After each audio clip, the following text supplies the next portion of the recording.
ಹೋಳಿಗೆಯ ಹೂರಣ ಮಾಡಲಿಕ್ಕೆ ಒಂದು 1/4 kg ಕಡಲೆಬೇಳೆಯನ್ನು ತೆಗೆದುಕೊಂಡಿದ್ದೇನೆ. ಈಗ ನಾನು ಕುಕ್ಕರಲ್ಲಿ 5 ವಿಸಿಲ್ ಬರುವವರೆಗೆ ಬೇಯಿಸಲಿಕ್ಕೆ ಹಾಕ್ತೇನೆ. ಕಡಲೆಬೇಳೆ ಬೆಂದು ಆಗಿದೆ. ಈಗ ನಾನು ಇದರ ನೀರೆಲ್ಲ ಬಸಿದು ತೆಗಿತೇನೆ. ಬೇಯಿಸಿದ ಬೇಳೆಯ ನೀರನ್ನು ಬಸಿದಾಯಿತು. ಕಡಲೆಬೇಳೆ ಹಾಕ್ತಿದ್ದೇನೆ. ಬಸಿದ ಕಡಲೆಬೇಳೆಯನ್ನು ಹಾಕ್ತಿದ್ದೇನೆ. 300 ಗ್ರಾಮಿನಷ್ಟು ಬೆಲ್ಲವನ್ನು ಪುಡಿ ಮಾಡಿಕೊಂಡಿದ್ದೇನೆ. ಇದನ್ನೀಗ ಕಡಲೆಬೇಳೆಯೊಟ್ಟಿಗೆ ಹಾಕ್ಲಿಕ್ಕುಂಟು. ಚೆನ್ನಾಗಿ ಮುದ್ದೆಗಟ್ಟುವವರೆಗೆ ಮಗುಚಬೇಕು ಇದನ್ನೀಗ.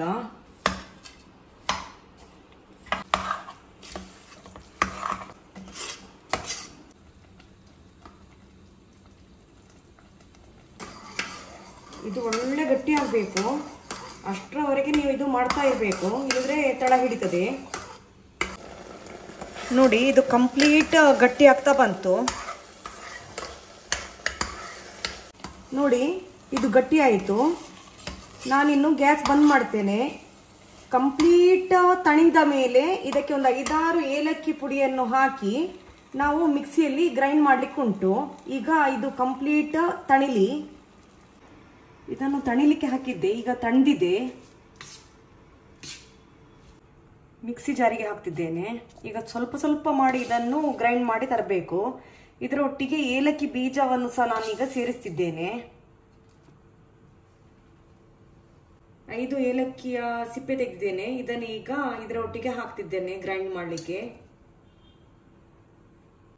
ಮಿಕ್ಸಿಯಲ್ಲಿ ಗ್ರೈಂಡ್ ಮಾಡಿ ತಂದೆ. ಇದೇ ಹೋಳಿಗೆಯ ಹೂರಣ.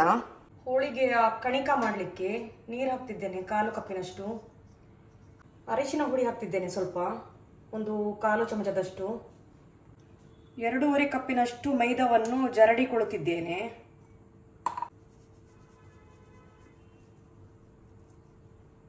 ಚೆನ್ನಾಗಿ ಮಿಕ್ಸ್ ಮಾಡುವ. ಸ್ವಲ್ಪ ನೀರನ್ನು ಸೇರಿಸ್ತಿದ್ದೇನೆ. 5-6 ಚಮಚದಷ್ಟು ತೆಂಗಿನೆಣ್ಣೆ ಹಾಕ್ತಿದ್ದೇನೆ. ಚೆನ್ನಾಗಿ ಮಿಕ್ಸ್ ಮಾಡುವ. ಹೋಳಿಗೆಯ ಹೊರಗಿನ ಹಿಟ್ಟು ರೆಡಿ ಆಯಿತು. ಇದರ ಮೇಲೆ ಈಗ ತೆಂಗಿನೆಣ್ಣೆ ಹಾಕಿ ನಾನು 1.5-2 ಗಂಟೆ ತನಕ ಮುಚ್ಚಿಡ್ತೇನೆ.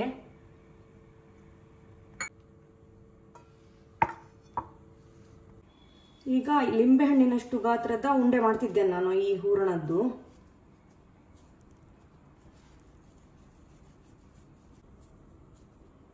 ನೋಡಿ, ಎಷ್ಟು ದೊಡ್ಡದು. ಇಷ್ಟು ಹೂರಣದ ಉಂಡೆ ಆಯಿತು. ಕಲಸಿಟ್ಟ ಹಿಟ್ಟು ಈ ತರ ಆಗಿದೆ. ಇನ್ನು ಹೋಳಿಗೆ ಮಾಡುವ. ಕೈಗೆ ಸ್ವಲ್ಪ ಎಣ್ಣೆಯನ್ನು ಸವರಿಕೊಳ್ಬೇಕು. ಹಿಟ್ಟನ್ನು ಈ ತರ ಪುನಃ ಮಾಡಿ. ಹೂರಣದ ಉಂಡೆ ಅಷ್ಟೇ ದೊಡ್ಡ ಕಣಿಕದ ಉಂಡೆ ಸಹ ಮಾಡಬೇಕು. ಉಂಡೆ ಮಾಡುವ. ಮೈದಾದಲ್ಲಿ ಈ ತರ ಕೋಟ್ ಮಾಡಿ. ಸ್ವಲ್ಪ ನಮಗೆ ಲಟ್ಟಿಸುವಾಗ ಈಸಿ ಆಗ್ತದೆ, ಅಂಟುದಿಲ್ಲ. ಸಣ್ಣ ಪೂರಿ ಗಾತ್ರದಷ್ಟು ಮಾಡಿ. ಈಗ ಹೂರಣವನ್ನು ಇಲ್ಲಿಡುವ. ಈ ತರ ಮಾಡಬೇಕು.